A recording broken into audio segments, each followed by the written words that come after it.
Hello, bonjour tout le monde, bienvenue sur le podcast de Becky. On se retrouve aujourd'hui pour un nouvel épisode de mon podcast où on va parler tricot. Alors, je suis ravie de vous retrouver pour cette vidéo. Je viens de tourner un live. C'était un super moment, on a vraiment passé un bon moment, c'était trop cool. J'avais prévu de le faire sur YouTube. Malheureusement, YouTube demande d'avoir 1000 abonnés. Donc, chose que je n'ai pas.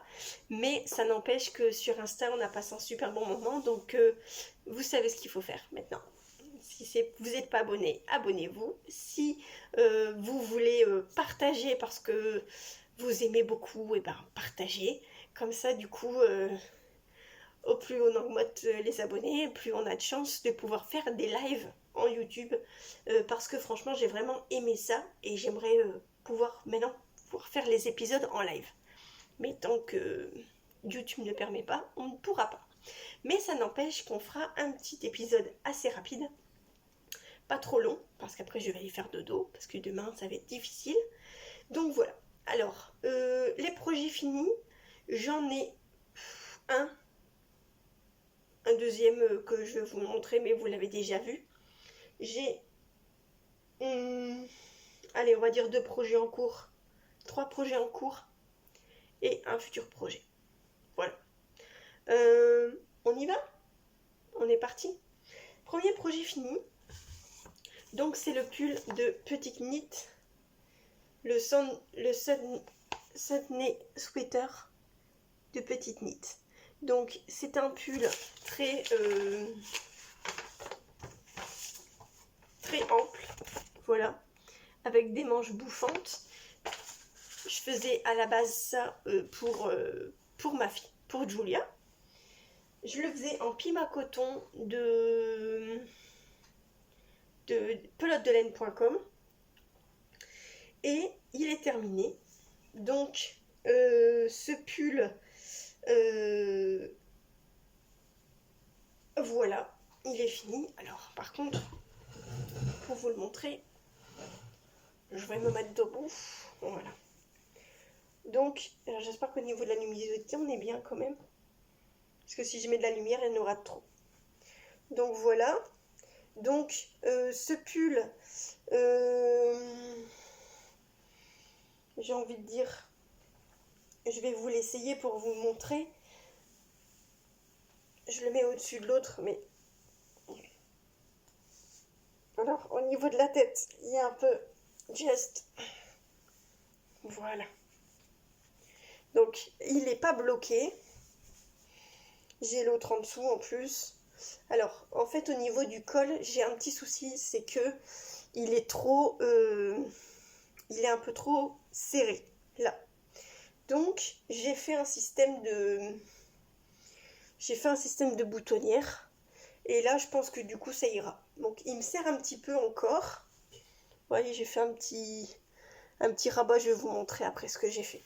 Donc, moi, il me va. À la base, il est pour ma fille. Mais le problème, c'est que là, il lui va pas, en fait. Normalement, je pense que ça, ici, ça doit arriver en dessous de la poitrine. Et moi, ça arrive au-dessus, en fait. Donc, moi, perso, ça me dérange pas. Mais ma fille, ça la dérange. Alors, elle est un petit peu plus forte que moi. Je vais enlever les lunettes. Voilà. Hop, je me recoiffe. Donc, 2 bémols sur ce pull. Et puis, c'est de ma faute. C'est que à la base, ça se tricote avec une aiguille beaucoup plus grosse que ce que j'ai fait. Et c'est avec de la laine à poil. Donc, c'est-à-dire que les augmentations qui sont là, on ne voit rien du tout. Hein. Est-ce que si j'allume la lumière, c'est mieux?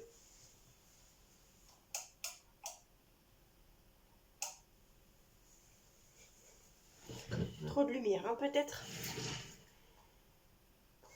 Bon, juste pour vous le montrer. Ouais. Les augmentations, on les voit à fond. Et du coup, Et du coup, ici, moi, ce que j'ai fait, c'est que j'ai fait un petit col que j'ai rabattu. Voilà, je l'ai fait en double. Je l'ai rabattu, j'ai fait une couture. Et là, j'ai fait des espèces de petites boutonnières. Et du coup, il me serre moins le cou. Mais je pense qu'il va se détendre. Il va se détendre au blocage. Je vais bien le tirer. Mais en tout cas, il est beau quand même, hein. C'est pas le problème, hein. Mais vous voyez, on voit fort les augmentations. Ouais. Alors, je suis embêtée. Qu'est-ce que je fais? Je laisse la lumière comme ça ou pas? Parce que c'est pas trop clair. Un petit peu trop clair. Bon. Donc voilà. En tout cas, cette laine, elle est super agréable à tricoter. C'est un fil très retordu. Donc j'aime bien. Pour mon rabattage, moi je fais le rabattage extraordinairement élastique de, je sais plus, truc machin, Bandorf, je vais pas le dire. Donc voilà, donc moi je fais ça, je trouve que c'est super bien fait. Donc je trouve que c'est vachement extensible. Donc voilà quoi, pour ce pull qui est fini, qui doit aller au lavage. Et voilà. Et je vais éteindre la lumière, je crois que je vais faire que ça.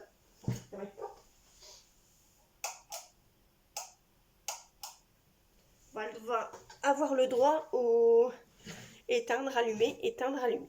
Voilà. Donc je montre plus le pull parce que sinon ça va faire que ça de s'éteindre et se rallumer. Donc voilà. Pour mon pull, je suis contente. Il est beau. On verra bien ce qui devient. Je mettrai des photos sur Insta pour vous le montrer porté. Si j'arrive à le porter. Alors, deuxième projet fini, c'est celui que je porte. Alors là, pour le coup, vous allez le voir parce que il est clair. Donc, c'est le pull Adeline de Béatrice Cordeliavor sur Insta et sur Ravelry. Donc, c'est un pull à la base qui est que en jacquard pour le haut.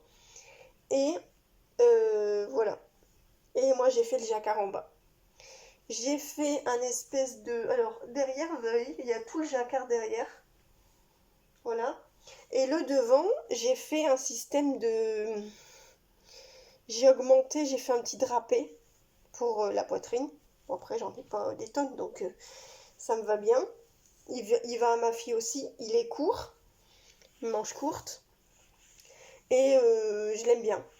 Pour le coup, il est chaud. Je l'ai fait avec la blanche, c'est de la Rico Design. Je crois que le nom c'est Basique, si je me trompe pas. C'est du 100% acrylique. Et ces laines-là, ce sont des laines que j'avais eues par Bergère de France. Quand j'avais fait Ils m'avaient envoyé un colis pour tester leur laine et me dire leur retour. Donc pour l'instant, je l'ai nettoyée et elle tient relativement bien. Donc je suis assez contente de cette laine-là. Donc voilà pour ces deux projets-là. Pour ce projet-là, ça fait un petit moment que j'en parle, donc je vais pas trop revenir dessus. Au niveau du jacquard, bah voilà, c'est un jacquard top, hein. Je suis assez contente du résultat. Donc voilà, rien de spécial à redire dessus. En taille d'aiguille, je sais plus en quelle taille d'aiguille j'avais fait, je me rappelle plus trop. Je pense que c'était en 3,5 ou 4, je pense. Ça doit être ça. J'aurais pu le faire manche longue parce que j'avais encore de la laine blanche. Mais voilà, je ne l'ai pas fait manche longue, c'était voulu de ma part. Voilà. Donc, pour les projets en cours, j'ai le Maric qui a un peu avancé, mais pas beaucoup. Donc, je ne vous le remontre pas. Par contre, j'ai le 13 KO. Je remets mes bouchons parce que je veux vous le montrer.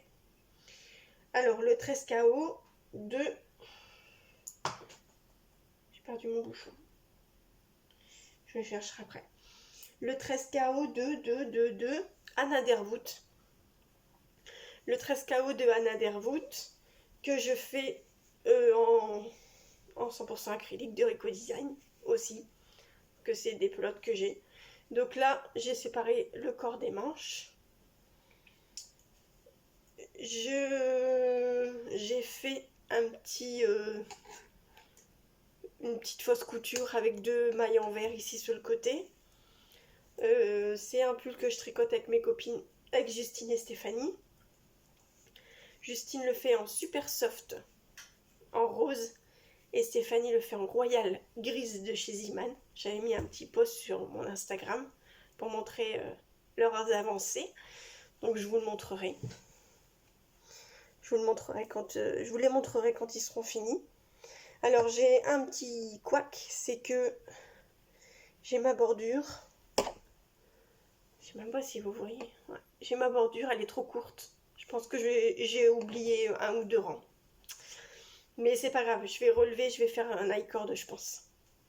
Pour que ça roule pas. Donc je le tricote en 3,5. C'est ça? Ouais. Je le tricote en 3,5. J'ai fait tomber mon truc. C'est pas grave, je chercherai après.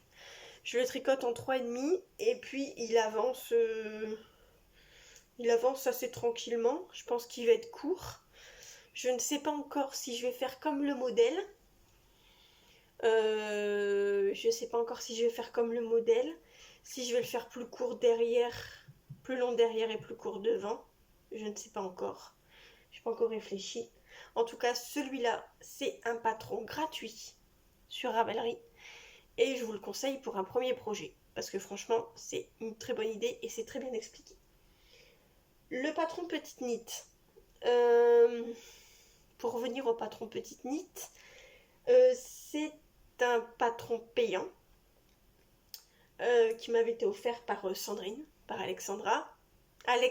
Donna, chaque fois je me trompe. Alex Donna, Sandrine.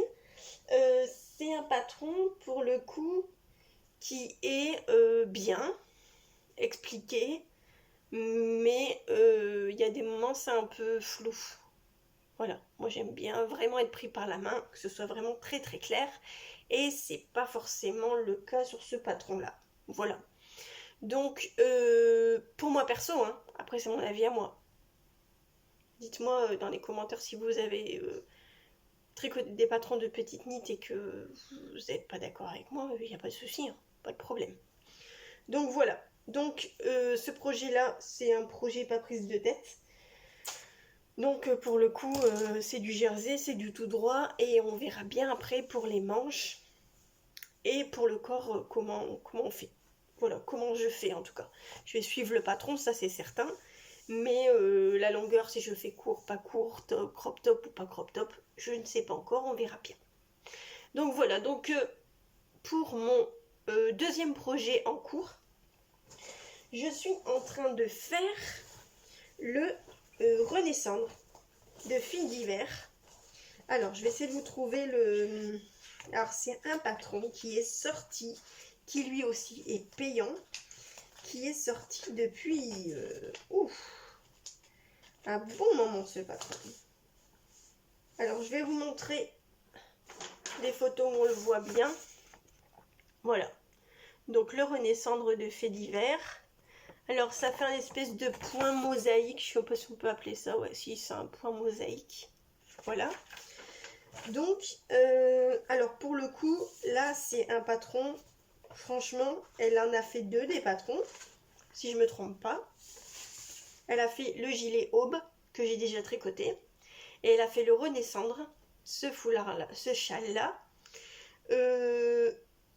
Où le patron, franchement, il est éclatant à faire. C'est-à-dire que j'ai jamais vu un patron aussi, je veux dire, ludique et rigolo. C'est-à-dire que elle vous fait des dessins, elle vous encourage pendant ce que vous êtes en train de faire. Elle vous dit, ben, vous êtes à autant pourcentage du projet, autant de pourcentage du projet.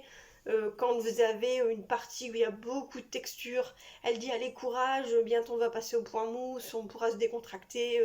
Enfin franchement, limite on a l'impression qu'elle est à côté de vous et qu'elle tricote avec vous et qu'elle elle dit à votre oreille ce que vous êtes en train de faire. Donc là pour le coup, moi j'ai vraiment bien aimé. Je m'éclate à faire ce projet, c'est top. Alors je le fais avec. Je vous montre les laines et après je vous montre le projet. Donc je le fais avec. Alors je vais essayer d'être plus précise possible pour les pelotes parce qu'on me l'a demandé. Par contre les quantités de laine, je ne vais pas savoir forcément là vous indiquer. C'est noté dans les patrons après, donc n'hésitez pas à les voir. Donc ça c'est de la Baby Alpaga Silk de Drops. C'est un gris, une espèce de gris souris, ouais. Et je ne suis pas certaine que c'est cette couleur-là, par contre. 108. 8108, mais pas certaine que ce soit celle-là. Et je le tricote aussi avec de la... Alors là, par contre, j'ai plus le papier. C'est un écheveau que j'avais gagné sur la chaîne de O'Kill Tricote, Olivier, si tu passes par là. J'avais gagné cet écheveau de By Night. Donc je pense que si je me trompe pas, c'est à la Garance. Ça doit être 100% mérino, mais je pense que c'est à la Garance. Donc la couleur, vous l'avez à peu près. Et je le tricote aussi avec de la lace. De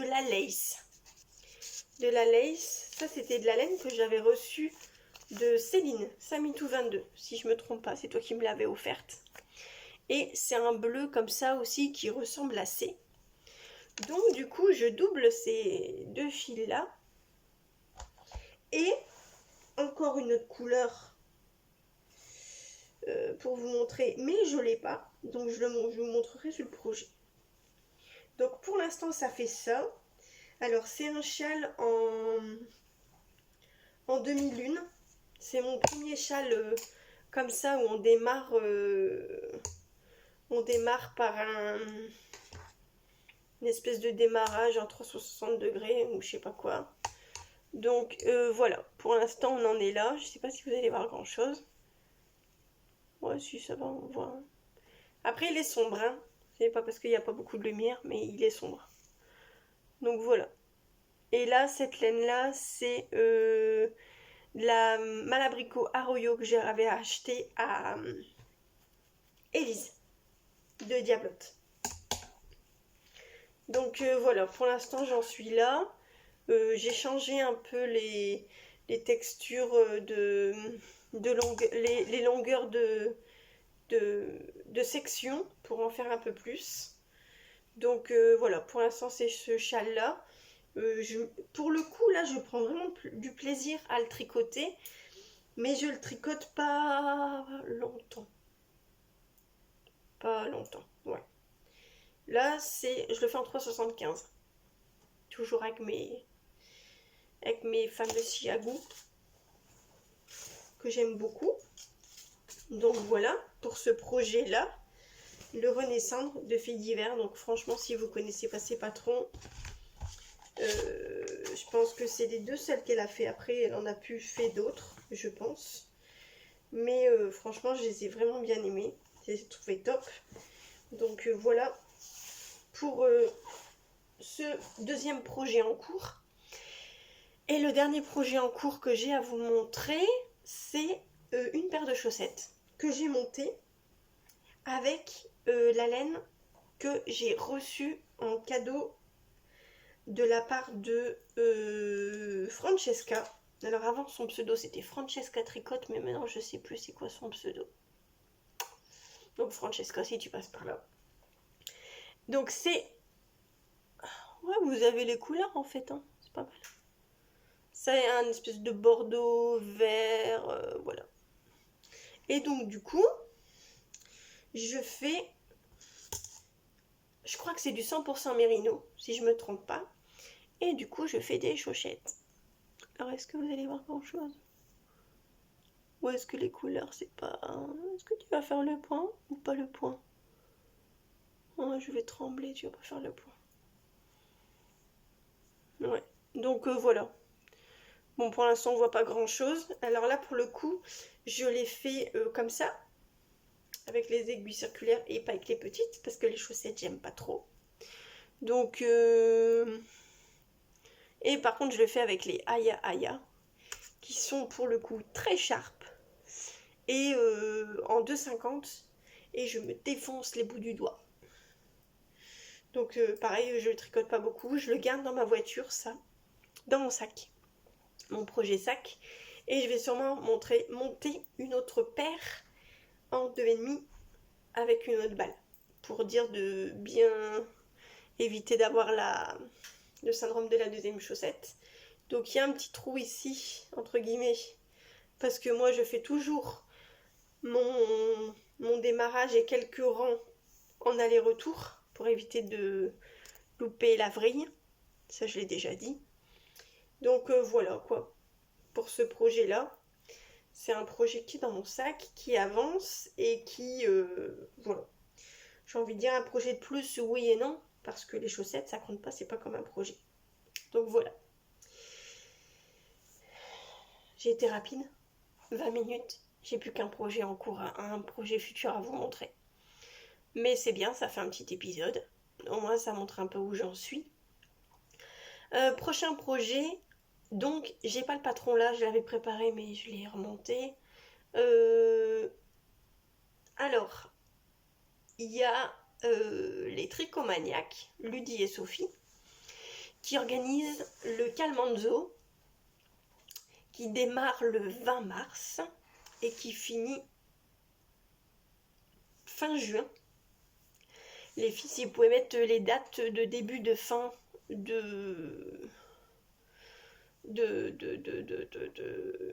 du Cal. Donc si vous voulez plus de renseignements, limite allez voir sur leur Ravelry.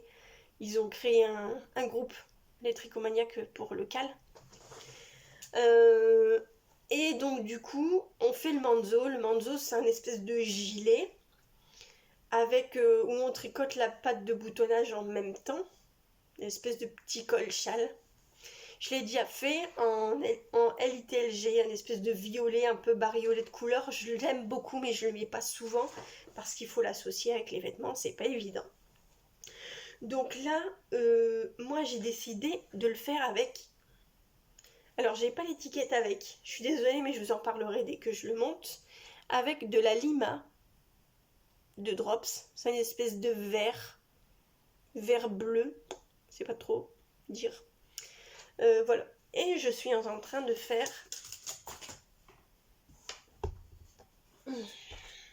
l'échantillon.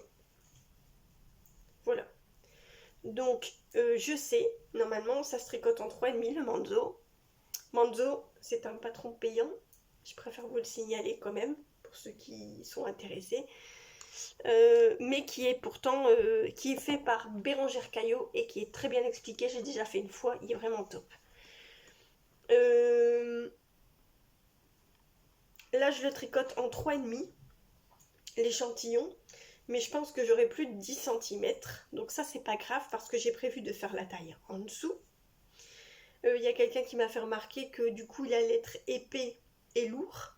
C'est voulu parce que ça va faire comme une surveste. Donc voilà. Donc je fais cet échantillon-là. Je le tricote avec mes aiguilles que j'avais achetées à Wool It Yourself, Rico Design. Et j'aime beaucoup les aiguilles. Alors le câble me décontenance un peu parce que j'ai l'habitude du chiagou. Mais en fait, le câble, il est pas si mal que ça. Donc à voir la jointure, comment ça donne au fur et à mesure. Donc je pense que mon manzo, je vais le tricoter avec ça. Avec ces aiguilles-là. On verra bien ce que ça donne. Donc voilà pour mon projet futur qui va arriver sur mes aiguilles du coup le 20. Et normalement, je suis censée terminer mes projets avant d'en monter d'autres. Parce que j'ai une autre idée de châle. Mais il faut que je réfléchisse. Et j'ai Béatrice, oui, Cordélia Vore, qui m'a fait un petit cadeau, qui m'a offert le châle Lorette. Oui, le châle Lorette, qui est très pointu, très triangle, Et il me plaît beaucoup, mais je le ferai bien en étole, parce que j'ai envie d'étole. Donc je lui ai dit, est-ce que tu crois que ce serait possible d'en faire une variante châle, étole? Donc faut que je me penche là-dessus. Sauf que pour l'instant, j'ai pas le courage de regarder ça. Donc pour l'instant, je me concentre sur ça, mais je vais me pencher là-dessus. Si je vois si c'est faisable, si c'est pas faisable, ben je ferai son patron qui est très beau quand même. Et je le ferai. Donc voilà. Donc si vous connaissez pas le châle Lorette, allez voir sur son Ravelry. Il est très beau et voilà. Je suis sûre que vous allez l'aimer parce qu'elle fait des super beaux designs. Voilà, alors écoutez, cet épisode est terminé. J'espère que il n'aura pas été trop rapide. J'étais un peu speed parce que, voilà, l'élan du tricoté virtuel, enfin virtuel, le live sur Insta quoi. Mais j'ai vraiment... ça a vraiment été une super expérience. Franchement, j'ai vraiment bien aimé, c'était top.